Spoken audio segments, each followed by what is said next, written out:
Police മറച്ചു വെക്കാൻ നോക്കരുത്. ഇത് ഗൗരവമുള്ള കാര്യമാണ്. ക്ഷേത്രത്തിൻ്റെ ഉള്ളിൽ കാശ്മീരി എങ്ങനെ കടന്നു, ഈദ് മുബാറക്ക് എങ്ങനെ കൊടുത്തു? ക്ഷേത്രത്തിൻ്റെ ഉള്ളിൽ ഈദ് മുബാറക്ക് എന്ന് പറഞ്ഞ് എന്തോ മുഠായി വിതരണം നടത്തിയിട്ടുണ്ട് എന്നാണ് അറിയുന്നത്. അപ്പോൾ അതുമായി ബന്ധപ്പെട്ട് ചില ഭക്തരുടെ കയ്യിൽ അത് കിട്ടിയിട്ടുണ്ട്. ഞാൻ ഒരുവിധം ഒരു 7-8 ആളുകളെ ബന്ധപ്പെട്ടിരുന്നു. ബന്ധപ്പെട്ട ആളുകൾക്കൊക്കെ അത് കിട്ടിയിട്ടുണ്ട്. പക്ഷെ അവർ ഭയന്നിട്ട് പലരും പേര് പറയാൻ തയ്യാറാവുന്നില്ല. പരസ്യമായി രംഗത്ത് വന്ന കാര്യങ്ങൾ പറയാൻ തയ്യാറാവുന്നില്ല. ഞാനതുമായി ബന്ധപ്പെട്ട് ചില പത്രമാധ്യമങ്ങളിലെ ആളുകളെ, ഗുരുവായൂരിലുള്ള ആളുകളുമായിട്ട് സംസാരിച്ചിരുന്നു. അപ്പോൾ വ്യക്തമായ ഒരു ഇൻഫർമേഷൻ പോലീസ് പറയുന്നില്ല. പോലീസിൻ്റെ ഭാഗത്തു നിന്ന് പോലീസ് അനാസ്ഥ കാണിക്കുകയാണ്. പോലീസ് ഇരുട്ടത്ത് തപ്പുകയാണ്.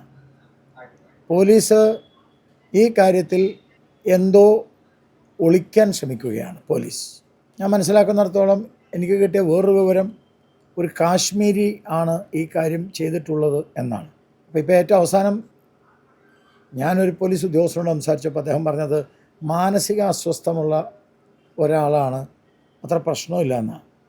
ഗുരുവായൂർ അമ്പലത്തിന് ചുറ്റും എന്ത് ചെയ്താലും അവരെ ഉടനെ മാനസിക അസ്വസ്ഥമായിട്ടുള്ള ആളായി പ്രഖ്യാപിക്കുകയാണ് പോലീസ്.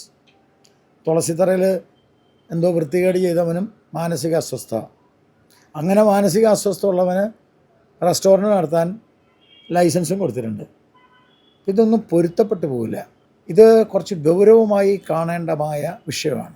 ദേവസ്വം ഒളിപ്പിച്ചു വെക്കാതെ കൃത്യമായി ദേവസ്വവും പോലീസും വസ്തുവകകൾ എന്താണ്, കാര്യങ്ങൾ എന്താണ് ഉണ്ടായത്, ഇത് ദേവസ്വത്തിൻ്റെ ഭാഗത്തു നിന്നും പോലീസിൻ്റെ ഭാഗത്തു നിന്നും ഭക്തജനങ്ങളെ അറിയിക്കണം, ഹിന്ദു സംഘടനകളെ അറിയിക്കണം. ഒരു സെക്യൂരിറ്റി വീഴ്ച ഉണ്ടായിട്ടുണ്ട്. ഗുരുവായൂർ ദേവസ്വത്തിലെ സെക്യൂരിറ്റി വീഴ്ചയാണ് മുട്ടായി വിതരണത്തിൻ്റെ കാരണം. ആ സെക്യൂരിറ്റി വീഴ്ച പോലീസിൻ്റെ വീഴ്ചയാണ്.